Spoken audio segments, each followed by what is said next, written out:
Hey, how's it going? Dylan here, and welcome to Ocean System for Rendered Cinematics version 2.5, which should be out right now on the Epic Unreal Marketplace. So there's a few new features in this version. It's not a major version update. I'm still working on that really nice kind of foam vision I have. Unfortunately, that's not ready yet. I'm having some issues with that. But let's dive right into what's new in version 2.5, which is mainly via requests that people have had, most requested features of this little material-based system, / blueprint-based system. So let's get right into it. So as you can see here, we're open on our Ocean example map, which comes with the plugin, just as an example. Obviously, last update was when we added single layer water support, so you have like the nice effect translucency here, etc. Now, one of the main things, probably the main feature of this update, is actually proper sequencer support for the waves. So if I open up, well, first off, if we open up this custom time sequence here, as you can see, everything freezes. And ignore the gaps here because this is set on low quality just for performance while we have a look at what the look is. And everything's frozen. But if I start to scroll here, we have reliable, time-based kind of attribute that we can key in the sequencer, which means you can get the same result every time, and you can kind of shift it. So you would want either slower waves, or even if there was a particular wave you liked over here, if you wanted to bring it near the start of the shot, etc. It's a lot easier to do that now. But yeah, the main reason for this is consistency. It also means for motion blur and things, you have much more consistent result there. So essentially, how it works is we have a look through the camera here. We can scroll through. And essentially here, what we have on the BP Ocean blueprint, we have a few new options. So if we come down under, there's a time section and sequence section. So we've got custom time enabled, which I've keyed in here in the sequencer. And then the time here is obviously what's actually being keyed to set the time of the actual waves. So that's really nice.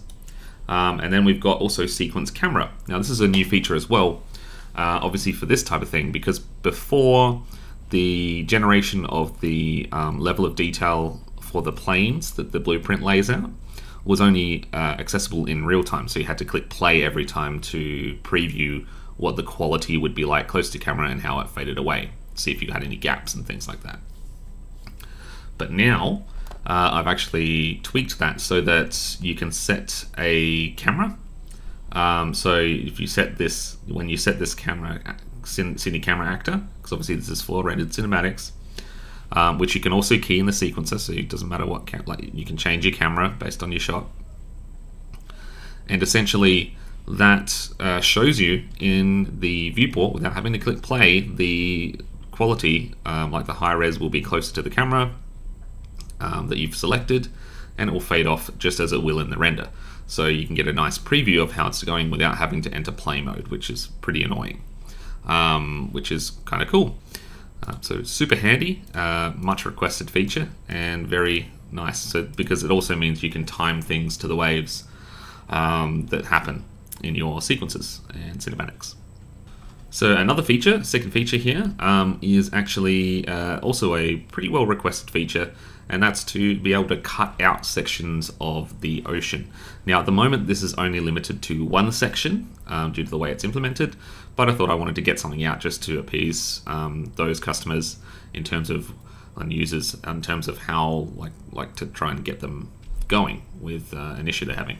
Now what this does, we have this little gizmo here which is enabled, and if we select our BP Ocean, we head down to cutout. Now cutout position is set via this thing, or you can set it manually here, and then cutout radius. So if I set this to 100 or 1000, as you can see we're getting a masked cutout of the ocean here.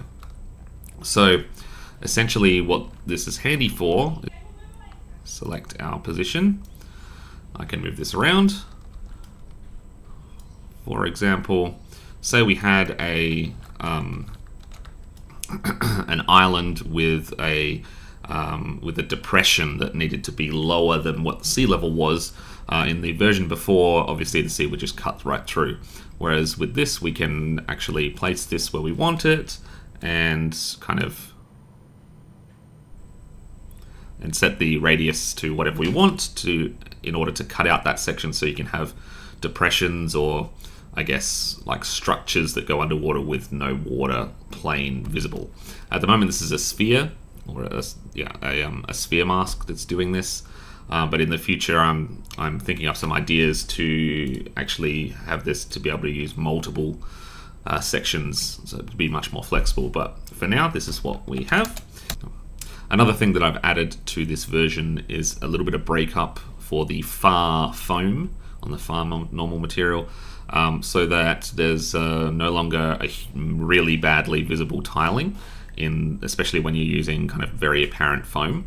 As you can see here, the foam doesn't look like it's tiling now. It's kind of a bit varied. It's just using noise to break it up areas, and you can actually control that in the material up here. So under foam, we've got the top option, which is distant foam breakup scale, and finally in this update, we also have an updated opaque material. So before, the only way to use opaque, like non-translucent materials for this, was to use the old implementation with the old wave generation and such from version 1.0.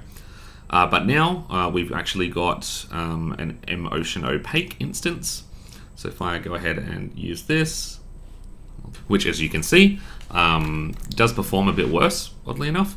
But this is the original kind of implementation, but with the new like visual wise and shading wise, but with the new wave generation that's from version 2. So we get the nice foam and such on this one, and I know you might ask, why would you use the opaque material over the single layer water version?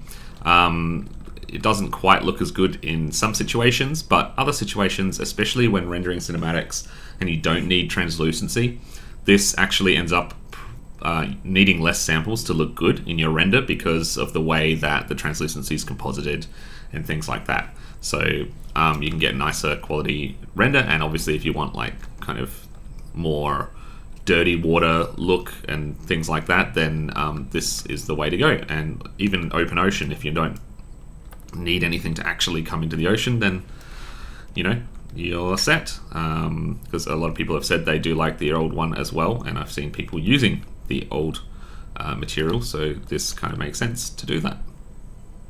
So yeah, that's about it for this update. I hope you enjoy it, and yeah, it's available now up on Epic Unreal Engine Marketplace.